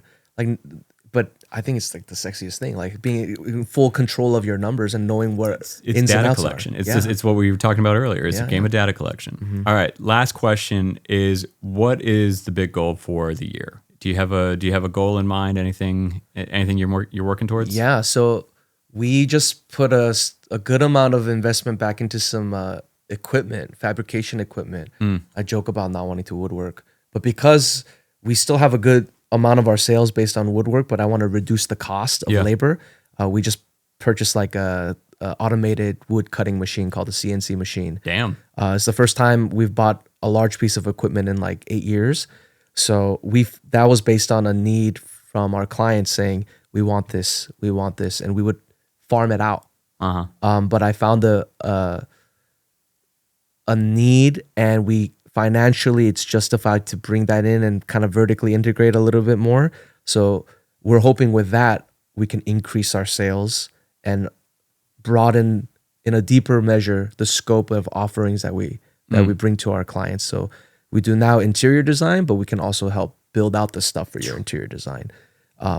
Not everything, but a little bit more. So I'm hoping that's gonna help scale up the business a little bit more. That's this big year. for sure. That's like it's like taking an industry to the left or to the right of you and absorbing it, not just a service. That's pretty cool. So we'll see how it goes. I think it's a calculated risk, but we have a laundry list of clients waiting for that thing to come because they want some projects made out of that. So we're hopeful. Yeah, you're filling a need that's already there. That's for a good sure. thing. Yeah, awesome, man. Well, that's it for my questions for you. I appreciate you coming in and chatting and having a conversation with me. We got some questions from the freelancing program though, right? Yes. Okay, cool. So let's answer a few of those. Last time we couldn't hear you because you're not mic'd up, and I'm realizing that now as we're doing this. Should we give her a microphone, Zeus? Would that be? I think it might be. If it's a pain in the ass, then we can just repeat the questions. But sweet. Okay, cool. So we've got some freelancing program questions, and if the people watching this at home want to be asking questions during these things, join the freelancing program. That's where you get to engage. So yeah, Courtney, what you got? I got a few. I got some good ones. So Tom, this comes from Joe Campus Joe? in the community. Joe. Yo, Joe. Would you all recommend art school to young creatives coming out of high school nowadays, or those wanting to transfer from a JC? I think we answered that question. Yeah, I think we did. All the opinions stated are my own, not Jamie's or Gordon. I don't think so, man. There are so many coming from one artist to another. There's so many programs out there. I've seen dozens of my peers that I've talked them out of going to traditional 4-year degree art schools because those same professors are now doing kind of what Jamie's doing and going out and freelancing and teaching independently. So you're getting whatever school it may be, RISD, Art Center, Otis, Cal Arts, you're getting that caliber of education at a fraction of the cost in a more personal kind of way from these instructors that have gone private.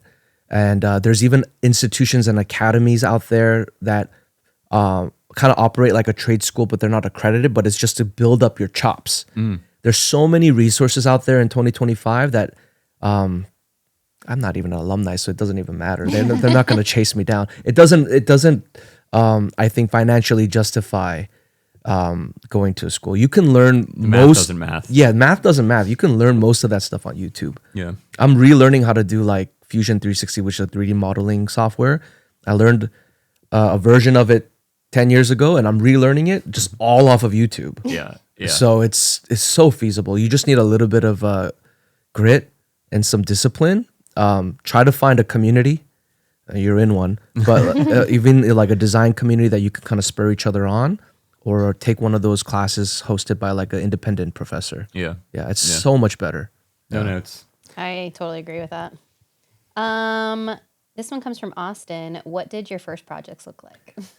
So Austin, my first projects, we didn't talk about this in an interview. I spoke to Courtney about it, but once the freelancing gig started coming up, gaining some traction, and even before then, I would go to my school and start using their laser cutter, which now everybody has one. It's called like a Glowforge. It's like a prosumer version of a laser cutter engraver. Oh yeah, we've got a Glowforge in the kitchen, right? Babe? Yeah, of course. Everyone has one. Everyone has one. But before that era, I would like go to my school and use the facilities to start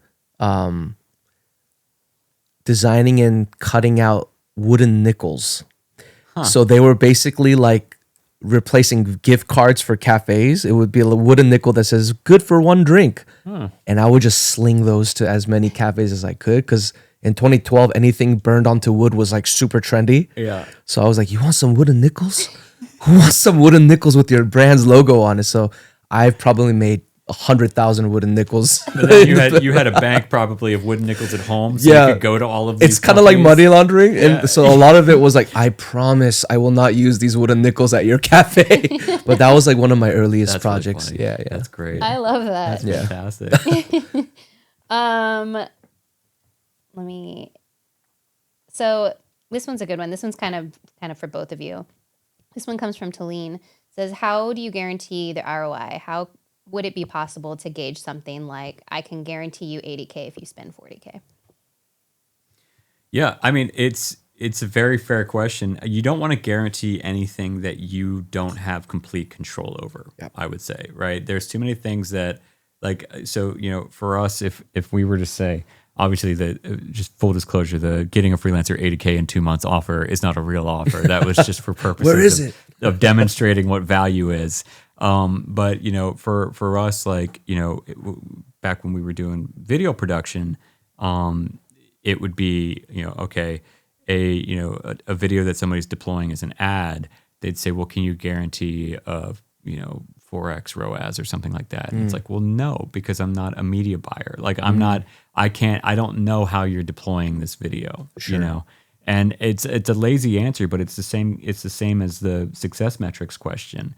Where I just put it on them, right? It's like what needs to happen for this element to be successful, and they say, well, it's a 4x ROAS would be what needs to happen. I say, well, I actually don't have a say in that. So it's like, well, we're talking about this video. What does this video need to be for it to be successful, right? And I get that answer out of them, and that's what I would be comfortable guaranteeing. Then does that make sense? How about you? Do you guys ever do guarantees or? Yeah, we do a version of it, but I completely agree. It has to be a variable that you can control and a Yeah. lever that you can control. Like more sales would be great, but we can't control that. So Right. very similarly, I would present to the client a series of questions. What's the goal? I'll take a simple one. Like, what's the goal with this seasonal menu release? We have, and they have their data they track. Like we have 30,000 customers a month coming in. We want at least 10% of them to be seeing this ad or this poster or this seasonal menu item. Well, we can track that. Yeah. So let's put whether it's a QR code on a poster or marketing emails, or if we're making a physical menu, let's make that one menu item colorful and pop and see and track if we can increase the sales on that. And let's take it, Yeah. quarter by quarter. And the guarantee that I can give you is if it's not working, I'll work with you to adjust Yeah. as we learn together. So I try to control guarantees based on things that I'm comfortable with because I don't want to lie. Yeah. Yeah. I don't think we've ever given like a money back guarantee. It usually comes out like that, where it's like, we're here with you till it gets figured out. Right. Yeah. Yeah. I think those are good. I'm going to kind of put a couple of these together because it kind of comes down to process. So some of these come from Brian and also Cassandra too. So I think people really liked this kind of Kanban thing that you were talking about. CRM basically. Yeah. So it's like, do you let the client see those, see the Kanban with the backlog without discussing it, or like how do you? Yeah. I do because to me, that's like the movie trailer. Yeah. It's like the tease. Yeah. So on the backlog, I will just, whether it's from a passing conversation from like a standing meeting with the client that we have on a weekly basis, or if it's activity that I knew was successful from a previous client, I'll just load it up and just have it out in the open. And whoever they give access to, their marketing director, their social media director, They're seeing it every time they log in. they see it and Yeah. they're like, we should do this. And what I'll do sometimes too is I'll accidentally copy and paste a version of a different client's that I got a release to post Oh, I like that. and put it in there. I'm like, oh, sorry, ignore the asset, but this is the line item that I wanted to talk about. And they'll be Yeah. like, oh, we want that. Yeah. We want our version of that. I was I like, love that. oh, That's so good. great. That's so good. So I do leave that kind of out in the open for them to see. Yeah. Because I want them to see that the value, like you were saying, is not just the outcome, the product or the design, but it's the process. Right. So the value is that I could keep generating value, potential value for you as long as we're working together. Yeah. Yeah. Every time you come to the door, you got something new for 'em. Something. Yeah. So I'm at least like a quarter out. For cafe industry, it's very seasonal. Like peppermint mochas during the winter, pumpkins, PSLs for the fall. So Yeah. a quarter out, I'm just loading it like, hey, PSL season's coming. Yeah. Y'all better market this, right? Yeah. Yeah. And here's one we did for another client. Yeah. No, it's true. Like providing that intel too. Like, Yeah. I love the performance element of it. Like, it's because I honestly, like, I think we talked about this, Kevin, in the last episode. It's like I feel like every freelancer has that story where there's like, I manufactured the hell out of this opportunity, right? Yeah, like yeah. it was just like but it is, if you can share some intel with folks, with your customers, from another successful project, Right. That's like, Proof is in the pudding. oh yeah, like because it's like they already trust you, they like working with you, and then they see something over here that they want, Yeah. and you're giving them the inside scoop, and it's a recipe for like it's like candy from a baby success Yeah, if you do it correctly. So And there's a little bit of FOMO. I Yeah, think that's a exactly. very older millennial term now, but Yeah, like yes. the FOMO is strong, Yes. right? Like fear of missing out yes. for those youngsters in the audience. Yeah, But that's a real thing. They're like, well, we don't want to miss out right. on gaining that, Yep. right? So I think Yep. that's very powerful. Brian said brilliant. Thanks, Brian. How do you write out your pitch decks? That comes from Cassandra. My pitch decks, it depends on the project. I think it depends on the scope. It varies. But if I'm actually doing a pitch deck and it's not like the Zoom or telephone onboarding that we've talked about, I always start with I like to puff them up a little bit, which is not like me stretching or lying. Hey, this cafe, what I love about you guys Yeah. is this and this. This is what I see as your strengths. This is what I see your customers love about you. I want to improve on that. And this is how we're going to do it.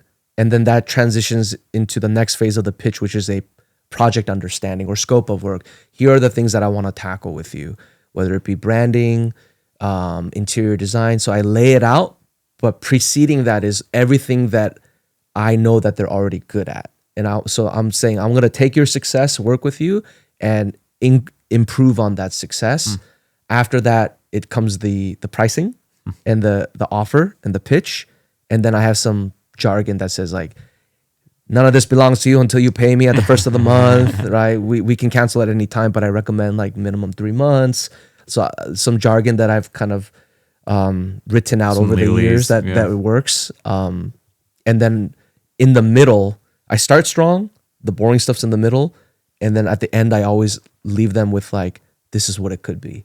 So I'll plug in kind of like the Kanban. I'll say like past projects or projects that I feel like are relevant to you that we could start right away. Look at this interior, look at this logo, or look at this menu. Yeah. So I'll smart. I'll kind of sandwich it like 2 strong things and the boring stuff in the middle. Well, we remember the beginnings and ends of things. We Yeah. never remember the middle anyways. So, For sure. But So yeah. I try to put the price as soon as I can so that I remember. Yeah. That's Yeah. great. Yeah. I think that's good. This one kind of comes from me just to bank off of that. So how, for somebody who's just kind of starting out with potentially doing these pitch decks without the experience, how would you do that if you have nothing to really kind of look back on, like with some of your other projects? Yeah. So if you don't have, well, I mean, I can speak on that because I created pitch decks when I had no portfolio. Yeah. Right. I would just create mock-ups. Yeah. So when you're early on in the journey of freelancing, I think you have to provide as much, you have to build the trust asset. Yeah. Right. So the trust asset, I think, comes from giving value up front. Right. So I would take a picture of some of the sketches of the logos for the branding, but I would kind of blur it out. Be like, look at, I'm already thinking about it. I love you guys. Like, here's potentially what we could do together. Here's a logo on a coffee mug. Here's one on a bag, but it's kind of a half logo that didn't take me hours. Yeah. So it gets their mouth watering. It's like, oh, okay, I can envision The destination. right? And I want to pay to see the unblurred Yeah. version or the refined version of it. So I would do that. Like, just give the value up front, have some faith, and put it out there as if you're a creative, in the forms of a mock-up. If you're in film, maybe, a sizzle reel that doesn't take too much time, but just give them something to Whatever place it is. you. Yeah. It's really hard to get work when you get started. It's nearly impossible to get work without an example of your solution. 100%, It's like, yeah. and you don't have to do that with potential clients either. Like, if you don't have to wait for somebody to come knocking. Like, just go spend the weekend making some stuff. Like, just make up a brand or something. For sure. Like, but by all means, like, if somebody's asking you for it, you might as well try and see if you can't leverage that to get the sale too. Yeah, that's good. Cassandra said, so essentially compliment before diving in. That's my biggest struggle. Yeah, I like to do it. I come from, the hospitality industry. I've been in it for so long that, to the point where I tried to use a tagline for a couple of years and it didn't work, but it was like, congruent works, design with hospitality. It kind of worked and it kind of didn't, but I think that approach is very disarming. Yeah. If you compliment someone and tell them all the things that they're good at and you're genuine about it, which you should, like the clients that you're working with, then I think they're a little bit more inclined to listen to what you have to say. Yeah, right. Yeah, for sure. Yeah. Do you have any issues with showing competitors as clients? I never show anything that the competitors don't want me to show them. So there's definitely a confidentiality, but I'll always ask, hey, do you mind, after a project is finished, I'll say, can I post this? Can I share this as an example? I'm so proud of the work that we did. Yeah. I want to show everybody what we created together. Is that cool? Sometimes they're like, no, we'd rather just kind of keep it close to our chest. No problem. Then I'll ask the other client. But I never just weasel it in without, Approval. Yeah. It's good. I didn't prepare my next question. I was so enthralled. If you had to start it all over from scratch today in a new field, what would be your first New moves? field, different field. New field. Yeah, what would be your first moves and what would the field be? Yeah. I wasn't a very successful student, even in art school, where I thought that's a trade school and I wasn't very successful in it. I remember one of my professors telling me one time during a critique when I was presenting was like, hey, your concept's kind of weak, but if this industrial design doesn't work out for you, maybe you should get into ad. And that always kind of stuck with me. And I think a lot of the way that I pitch, sell, work with clients is kind of like ad, right? I'd probably try to get into ad, like coming up with commercials and storyboarding commercials. Kind of same line of work in terms of the creativity aspect of it. I think that would be fun. Yeah. I feel like it's close enough. Yeah. It's almost too close. It's almost a cheat answer, but I think it's far enough apart. Then where food. I'll let it happen. I would be a chef. Yeah. I would want to start a restaurant. There you go. It's still creative. Yeah. Yeah. I think a good one to wrap this up is, what's something about the creative process you wish clients understood better? Ooh. Yeah, that's a battle that I fight constantly, that what they don't see is the thinking and the reflecting that takes place before anything gets onto a piece of paper or onto the computer. Yep. I wish if there was if I created content at all, which I'm terrified of doing, it would probably be, that's I think what the content would revolve around, the process of getting to an idea to put it on a paper, because that's a lot of unseen time and energy, right? It's the same thing for an offer. Before you write the offer down on paper, you're thinking about it over and over and over again. And I think that is where the weight in gold is actually in the idea, but no one actually sees it. Yeah. But if people understood that that's what it takes, I think they'd be more inclined to not fight about the price point. Yeah. Right? Yeah. It's the thinking and the processing and the wrestling with yourself about that idea. Yeah. I think that most clients or most communication issues are that you're forgetting that you're the expert. Yeah. Like that they hired you because they know nothing about this. Right. And so I think that a lot of it's a communication issue, is that you're not over communicating what, hey, for us with a video project, if we lock a cut, it's time locked. That's everything's being timed to that cut. So if we've locked the cut, color timing's been done, sound has been added, all this, and then the customer comes in and says, we really need to, what if we added this interview in here?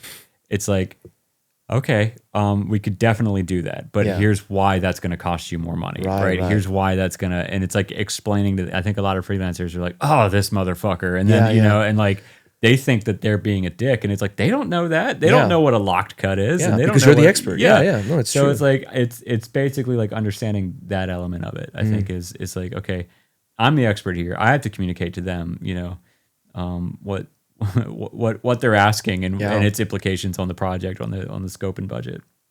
Which is why I love personally that Kanban thing over email. Yeah. Because anytime I have a napkin sketch or an idea, I just start posting it. I like that. And they could kind of see the process. Yeah. I'm hey, just to let you know, I have a pulse on this. And they're dude, he's posting a lot. Yeah. Yeah. Okay, now here's the actual concept. Yeah. Right. So I think it validates that we are the expert in that field as we learn to over communicate. Yeah. I love that. Ending on communication. That's the way. That just feels right. That feels right. Coming from the guy that over communicates like crazy now because of his experience. I'm traumatized. I think we'll call it there, guys. I appreciate you all coming and asking awesome questions, and Tom, I appreciate you being here and answering awesome answers. Yeah, thank you. It was so fun. Let's talk again soon, buddy. For sure. All right, Appreciate man. it. Thanks.